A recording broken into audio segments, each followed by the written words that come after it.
Hello student, आप सभी का स्वागत है एमजी ट्यूशन क्लास में। मैं आपका भाई मुन्ना गौतम। मैं आज की वीडियो में आपके लिए लेकर आया हूँ क्लास 10 मैथ चैप्टर नंबर 3 का नाम है। जो चैप्टर नंबर 3 का नाम है दो चर वाले रैखिक समीकरण युग्म।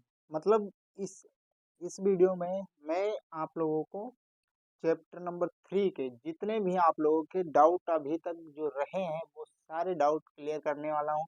आपको मैं पहले ही बता दूं कि ये इंट्रोडक्शन का वीडियो है। चैप्टर नंबर 3 जो दो चर रैखिक समीकरण युग्म का है, जो है इंट्रोडक्शन का चैप्टर, इंट्रोडक्शन का वीडियो है। इस वीडियो में वो सारे कॉन्सेप्ट क्लियर होंगे आप लोगों के, जो छोटे छोटे कॉन्सेप्ट रहते हैं चैप्टर नंबर 3 के अंतर्गत। तो सबसे पहले हम इस चैप्टर के बारे में ही जानेंगे। तो चैप्टर के बारे में जानने से पहले हम क्या करेंगे, सबसे पहले पढ़ेंगे कि चैप्टर का नाम क्या है, दो चर वाले रैखिक समीकरण युग्म। अब दो चर वाले मतलब चर वे राशियां होती हैं। आप लोगों को बता दें कि चर वे राशियां होती हैं जिनके साथ में एक कोई ना कोई एक्स वाई का अक्षर जुड़ा हो, कोई ना कोई अल्फाबेट्स जुड़ा हो। राशियां चर राशियां वे राशियां होती हैं जो एक्स वाई के रूप में होती हैं, उन्हीं को हम चर राशियां कहते हैं। तो सबसे पहले हम यहाँ पे लिखा है दो चर वाले, मतलब चर राशियां के बारे में तो हम समझ चुके हैं। जो अल्फाबेट के लेटर में होते हैं वो चर राशियां होती हैं। फिर हमारे पास वाले रैखिक समीकरण युग्म। तो रैखिक समीकरण युग्म का मतलब है, जैसे एग्जांपल के लिए हम ले लेते हैं यहाँ पे दो चर वाले, मतलब एक्स और वाई। क्या लेंगे, एक्स प्लस वाई, दो चर, ये दो चर राशियां होंगे एक्स प्लस वाई।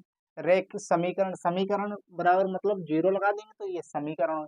और युग्म मतलब इसी के जैसा एक और समीकरण हो हमारे पास, इसी के जैसे। तो हम यहाँ पे कोई सा मान लेते हैं, मान लेंगे यहीं पे हम इसी को, यहाँ पे जैसे हम मान लें वाई और प्लस एक्स बराबर जेड। ये हो गया इस चैप्टर का कहना है कि दो चर वाले रैखिक समीकरण, मतलब इसकी घात भी एक है, इसकी घात एक, ये दोनों समीकरण है। तो ये दोनों समीकरण के युग्म बन गए। इसका इस चैप्टर का यह कहना है। तो सबसे पहले हम क्या करेंगे, अब इन्हीं का मानक रूप, यदि हम इसको इस फॉर्म में लिखें हम 2x प्लस 3y बराबर 0, इस प्रकार से भी हम लिख सकते हैं, या यहाँ पे 6 कर लें। ठीक है, और उसके बाद में फिर हम 2y प्लस 3x बराबर 0, ये हमारे क्या है, रैखिक, ये क्या है, दोनों रैखिक समीकरण योग। क्योंकि रैखिक समीकरण मतलब एक घात वाला, वो क्या कहलाता है, रैखिक समीकरण। तो क्या लिखेंगे, रैखिक समीकरण युग्म, युग्म, ये दोनों क्या है, रैखिक समीकरण युग्म। अब आते हैं हम, इसका मानक रूप क्या होता है, मानक रूप, मानक रूप। अब देखिए सबसे महत्वपूर्ण होता है मानक रूप। मानक रूप किस प्रकार से हम लिखते हैं, मानक रूप इसका। तो मानक रूप होता है, देखिए इसमें सबसे पहले पूछा है कि इसमें दो चर वाले, मतलब दो चर वाले रैखिक समीकरण युग्म, मतलब दो तो होने चाहिए इस प्रकार से। तो इसी का हम लेंगे a1x plus b1x plus c बराबर 0। ये मानक रूप होता है इसका। और इसी का मतलब युग्म है ना, समीकरण युग्म, तो इसी का जैसा जस्ट दूसरा होगा। तो a2x प्लस b2x प्लस सी बराबर 0, ये होगा, इसका होता है मानक रूप। अब आते हैं इसका मानक रूप। अब इसी पर एक एग्जांपल ले लेते हैं, इसी को देखेंगे। तो इसमें देखिए, इसी को ले लेते हैं। तो 2x प्लस 3y प्लस, अब सी वाला भी तो होना चाहिए यहाँ पे, 4 बराबर 0। ठीक, बराबर क्या लेंगे, 0। तो इसमें से देखिए, ये इसी की तुलना करेंगे तो x इसमें है, x इसमें है। तो यहाँ से हमारे पास क्या प्राप्त हो जाए, a बराबर 2 प्राप्त हो जाएगा, a बराबर 2 प्राप्त हो जाएगा। अब v वाला आप देखेंगे, क्योंकि ये वाला हो गया। अब b वाला देखेंगे तो b वाला हमारे पास, b में x है, यहाँ पे y है, तो कोई दिक्कत नहीं, x y यहाँ पे होता है, रहता है। ठीक, तो यहाँ पे एक्स वाई, तो यहाँ पे हम वाई लगा सकते हैं, एक्स भी लगा सकते हैं, यहाँ पे कोई भी एक रैंडम, तो एक्स बराबर यहाँ पे क्या हो जाएगा हमारा, बी बराबर यहाँ पे हो जाएगा हमारा 3, और सी बराबर हो जाए C1, ये 1 1, C1 बराबर हो जाएगा हमारा 4। तो इस प्रकार से हम निकाल सकते हैं, ठीक है।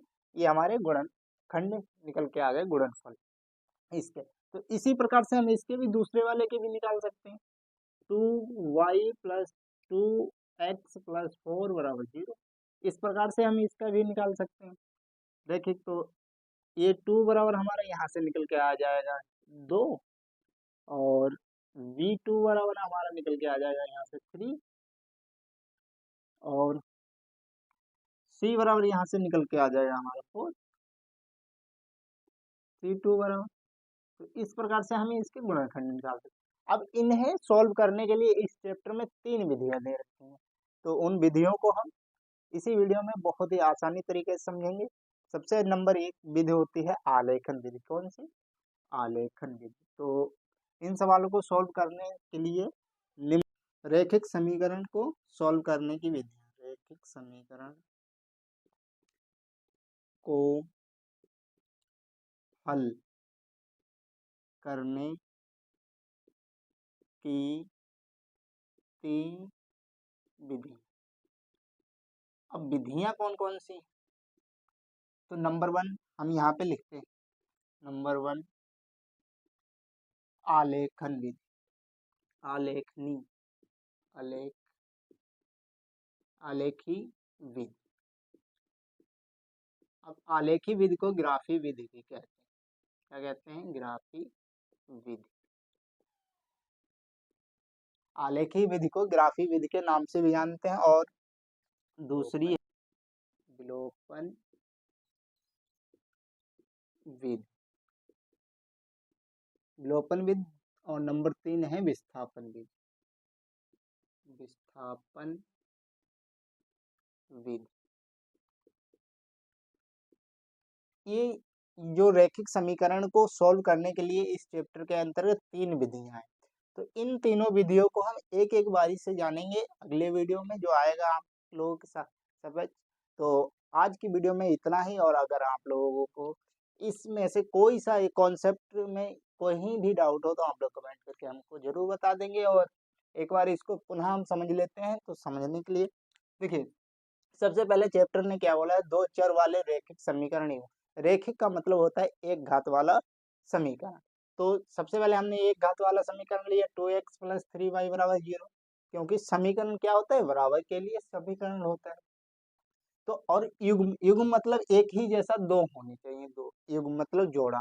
तो फिर इसका मानक रूप हमने देखा, a1x plus b1x plus c बराबर 0। फिर इसी का युग्म मतलब जोड़ा होना चाहिए, तो a2x plus b2x plus c बराबर 0। अब इसी को हमने क्या किया, इन्हीं को गुणनखंड, इस समीकरण के गुणनखंड हमने निकाले, गुणनफल। तो इसी की तुलना करके हमने क्या कर दिया, गुणनखंड निकाल दिया, ठीक। इसकी तुलना इससे की तो हमारे पास a बराबर क्या निकल के आया, a2।